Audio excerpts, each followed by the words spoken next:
Muito boa tarde, meus amigos.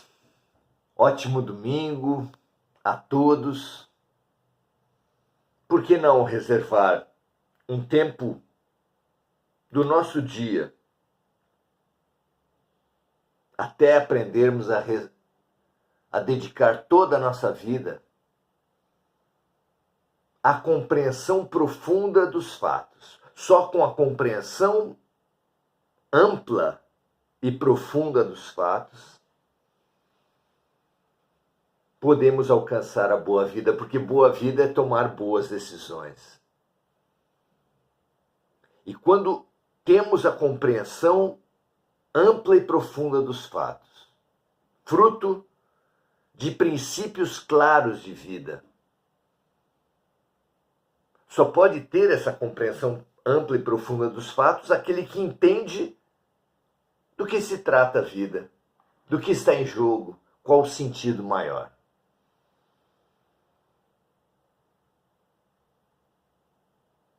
Nunca foi tão urgente a filosofia. Não a filosofia das academias, dos termos complicados, das teses emboloradas. Filosofia de vida. Conhece uma árvore pelos frutos, conhece a utilidade de uma filosofia por viver melhor. A utilidade de uma religião por viver melhor. Se você se entende ser uma pessoa religiosa, mas não se torna um melhor cônjuge, um melhor pai ou mãe, um melhor cidadão, meu amigo, você está se iludindo. Conhece uma árvore pelos seus frutos. Pelos efeitos se conhece uma causa. Foi assim que foi descoberto o buraco negro no universo. Se percebeu que o facho de luz sofria uma distorção, digamos assim, do nada. Passava por uma região e sofria uma distorção, uma refração. Por quê? Porque ali havia uma poderosa força gravitacional. Só se entendeu que havia uma causa por ter gerado um efeito. Porque todo efeito tem uma causa. Muito bem. Hoje avançaremos na questão do controle. O controle é uma ansiedade muito humana. É um objetivo, uma meta, em razão da qual se estabelecem todas as guerras. Porque toda disputa, toda guerra é disputa de poder. E acontece onde quer que haja duas forças no mundo, duas pessoas, haverá uma disputa de poder. Você não concorda? Há disputa de poder entre irmãos, entre colegas de escola, entre namorados, entre casamentos, entre dois colegas de trabalho, entre dois chefes de uma mesma empresa, entre duas empresas, entre dois países, entre duas religiões, ideologias, ou mais, duas ou mais.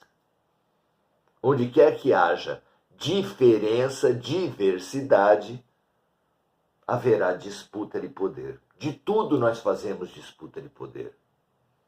A relação entre os sexos, que deveria ser de harmonia, de cooperação, não por acaso nós chamamos de guerra dos sexos. A relação entre os países, que deveria ser uma complementariedade, um ensinamento mútuo, se esvai nas disputas comerciais, agora tão evidentes, assim como nas guerras, nas disputas territoriais. Toda a diferença foi feita para a cooperação, para que o vazio de uma mão seja preenchido pelo dedo da outra.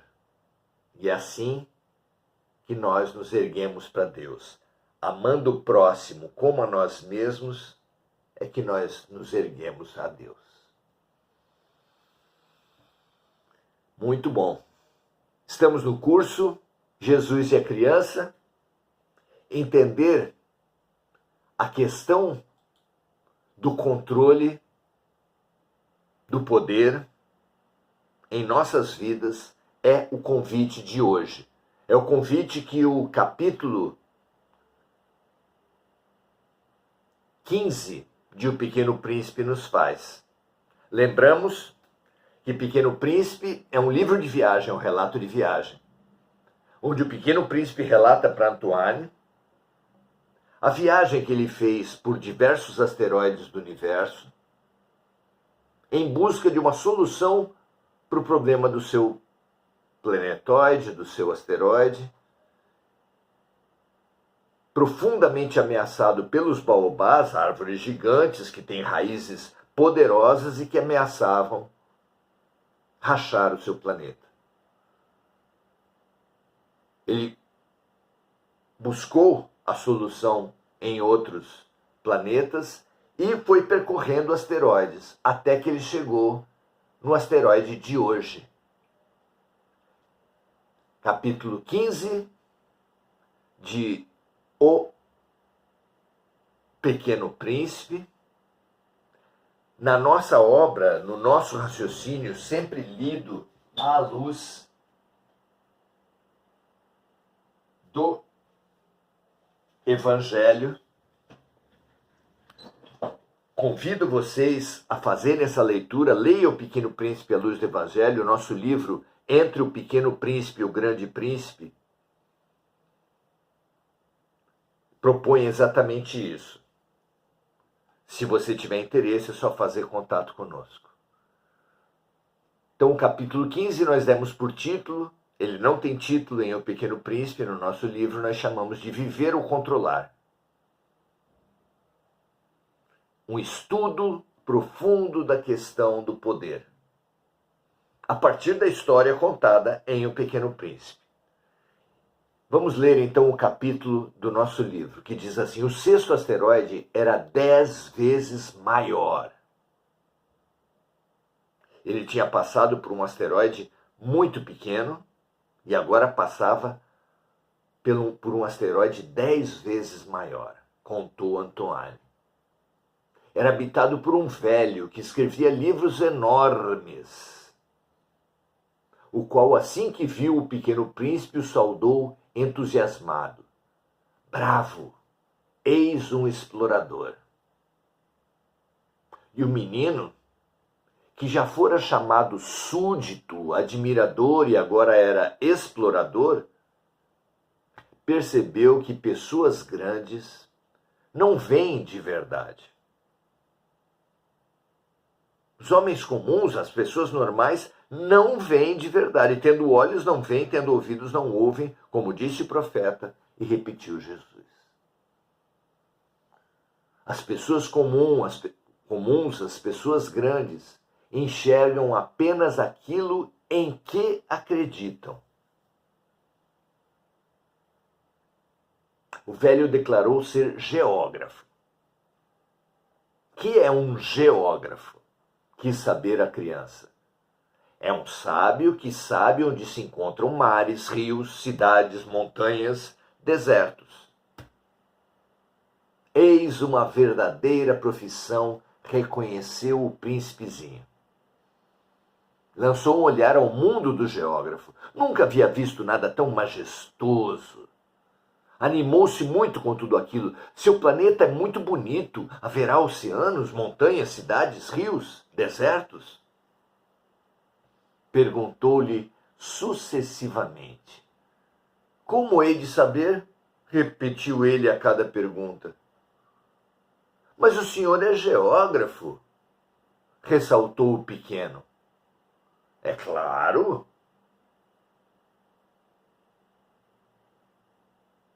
Mas não sou explorador, disse ele. E explicou, há uma falta absoluta de exploradores. Não é o geógrafo quem vai contar cidades, rios, montanhas, mares, oceanos, desertos. O geógrafo é muito importante para estar passeando. Nunca abandona a sua escrivaninha. Há mesmo em todos os tempos uma grande fuga da realidade. Damos muita importância para nós, pouca para a vida. Enorme é a falta de exploradores. O olhar curioso, o olhar de aprendizado, a abertura para a vida, para o novo, para o aprendizado, ela é rara, ela é infantil. Por isso é tão importante resgatarmos a criança em nós. Existem 3 classes de pessoas infelizes. A que não sabe e não pergunta, a que sabe e não ensina, e a que ensina e não faz, disse o príncipe iluminado, Siddhartha Gautama, o Buda. Um ex-infeliz que se tornou alegre explorador. Ver a trajetória de Buda como um ex-paralisado, ex-infeliz, ex-fechado no castelo erguido por seu pai, e depois um explorador da vida, do conhecimento, da realidade, é muito gostoso. O geógrafo explicou que um explorador que mente produz catástrofes, assim como o que bebe demais, pois vê dobrado. Realmente, quem busca apenas interesses não pode encontrar a verdade. Quem vive para os sentidos será mesmo traído por eles. Mas o explorador que vê e proclama a verdade é o maior perigo para os controladores. Explorar o mundo ou controlar? A história do próprio grande príncipe, Jesus, não fala de um viajante descobridor que foi morto por homens atrás de escrivaninhas?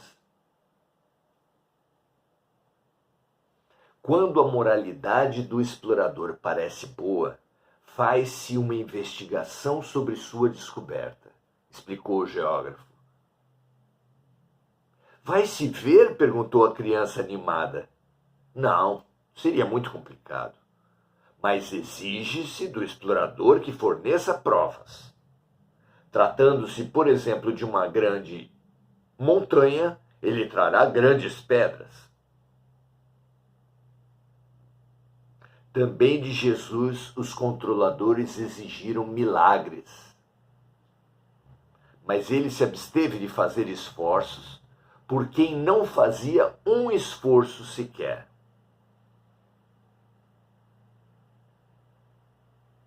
Nada poderá o explorador provar aos controladores, exceto se ainda restar nos controladores uma ânsia por explorar.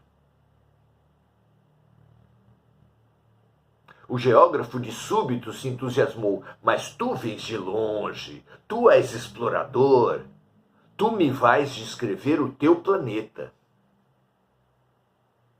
E o pequeno lhe falou de seus vulcões, 2 ativos e 1 inativo, o que o geógrafo anotou. Quando ele falou da sua flor, porém, ele não anotou, dizendo que os geógrafos não se preocupam com coisas efêmeras, com o que está ameaçado de próxima desaparição.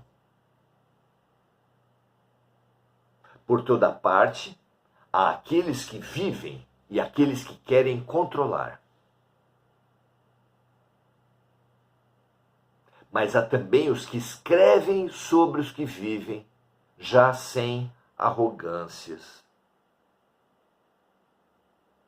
Algumas dessas duplas se exaltam mutuamente, como Antoine e o príncipezinho.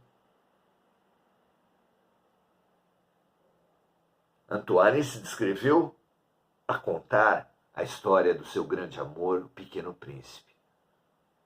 Platão e Sócrates. Platão se dispôs a relatar, a escrever a grande sabedoria que Sócrates não tinha escrito, sobre a qual Sócrates não tinha escrito uma linha. Chega um ponto em que o contador ama tanto o explorador que se coloca a caminho de também explorar. Assim foi entre João e Jesus. Quem dera assim fosse entre os cristãos e o Cristo. Minha flor é efêmera, disse o príncipezinho. Não tem mais que 4 espinhos para defender-se do mundo. E eu a deixei sozinha. O que não tinha valor ao geógrafo tinha valor imenso para a criança exploradora. E pelo mesmo motivo. Porque era efêmera. O Pequeno Príncipe não se importava que se contassem milhares de montanhas, desde que conseguisse trazê-las ao seu coração. Entristecia-se que a flor perecesse na matéria, mas se alegraria se as montanhas, como sua flor, permanecessem em seu espírito.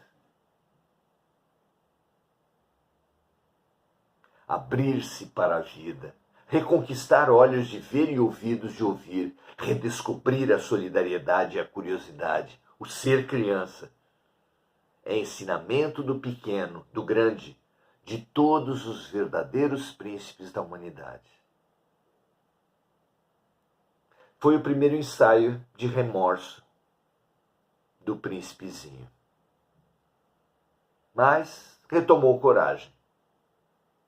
Quem me aconselha a visitar? Perguntou ele. O planeta Terra, respondeu o geógrafo. Goza de grande reputação.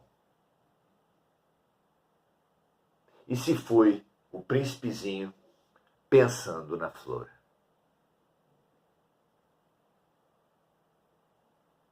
Veja na história humana, veja nas relações humanas, veja na atitude dos outros, sempre mais fácil de analisar. Veja em sua própria atitude sentido maior da evolução. Sócrates, Jesus, Kardec, todos nos dizem que crescemos pelo autoconhecimento. A simples observação fala que nós nos autoconhecemos se refletirmos. O que é refletir? Olhar a vida, olhar o outro como um espelho. Cada vez que você conhecer alguma coisa, proponha o autoconhecimento. Cada vez que você criticar alguém, como invejoso, por exemplo, pesquise a sua própria inveja.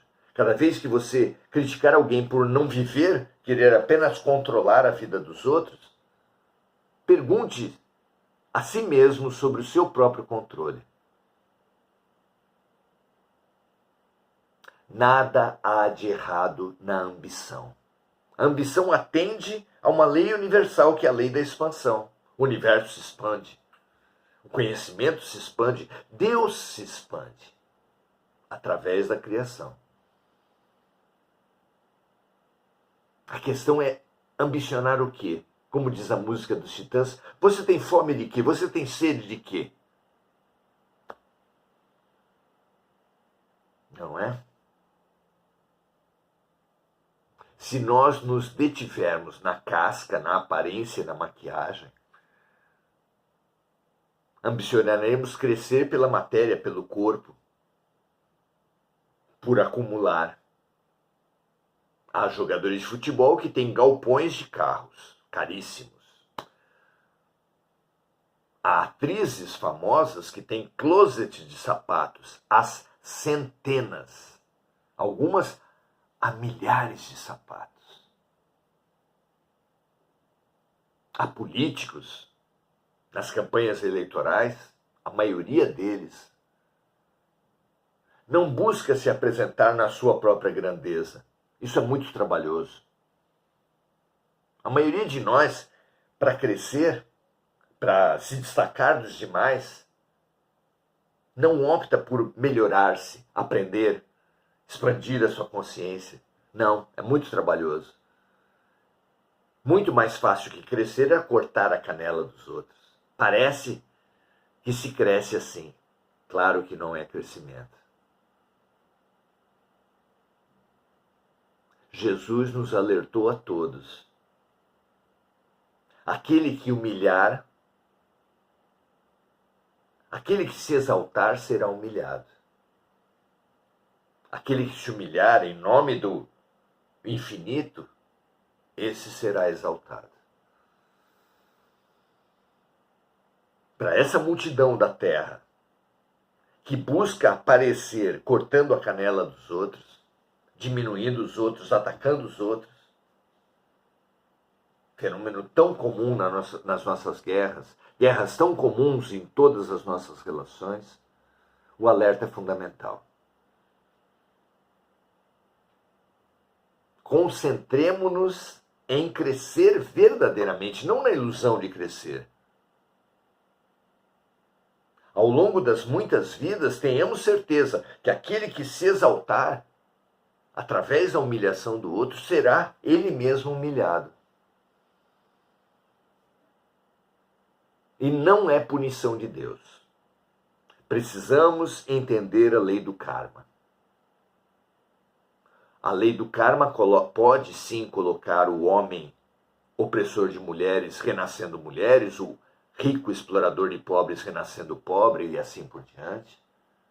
Mas é apenas para que a pessoa, que o ser faça na matéria o que não foi capaz de fazer em espírito. Colocar-se no lugar do outro. Ganhar um outro ponto de vista. Expandimos-nos pela compaixão, pela empatia ou pela reencarnação, fazendo na matéria o que deveríamos ter feito em espírito.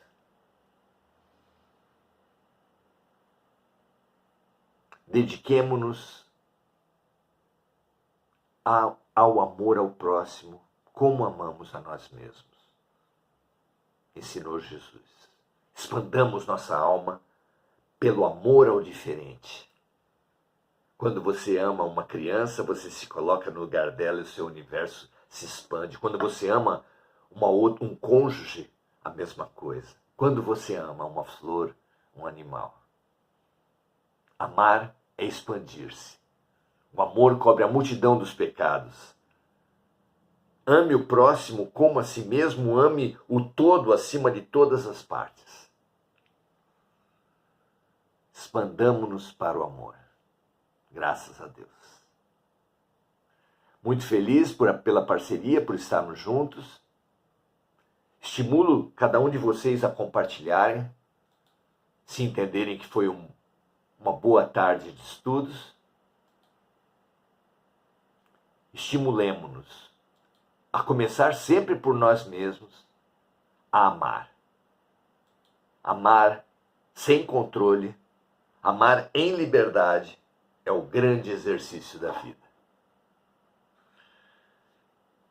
Paz e bem a todos, muito feliz por estarmos juntos. Saudar. Sandra Gomes nos diz assim: Maurício, você acredita que a lei do karma poderia ser executada na mesma encarnação? Ou seja, o que faço de errado nessa vida pode ser cobrado nessa mesma também? Acho que sim, Sandra. No fabuloso livro Paulo e Estevão, de Chico Xavier, nós vemos o que pode bem ter sido, e um estudante do espírito como eu jamais vai passar a sua interpretação como verdade final. É possível que a missão de Paulo fosse muito mais suave, mas ele sofreu diversos castigos do chicote. Ele foi algumas vezes apedrejado até a morte. Ele foi perseguido, incompreendido, morto violentamente. Por quê? Se João não sofreu nada disso e morreu de morte natural. é bem possível que a missão de Paulo fosse mais tranquila. Mas ele, ao dedicar-se à perseguição,